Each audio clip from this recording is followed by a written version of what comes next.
Turkiya yoki Misr? Bu yozda qayerda dam olgan ma'qul? Qarang, yozda Turkiyada va Misrda havo harorati deyarli bir xil bo'ladi, lekin iqlimi ikki xil bo'ladi.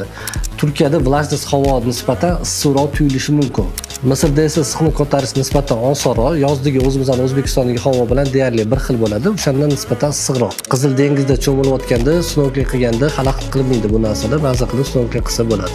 O'rta Yer dengizi ham o'ziga xos go'zal, lekin Qizil dengizga yetmaydi. Misrning yana bitta plus tomoni bor, bu haqida odamlar kam gapiradi. Bu yerda mehmonxonalar ancha keng, chunki atrof sahro va bo'sh joylarga tiqilib yotibdi. Turkiya esa mavsum ayni qizigan paytda mehmonxonalar haqiqiy chumollar iniga aylanadi.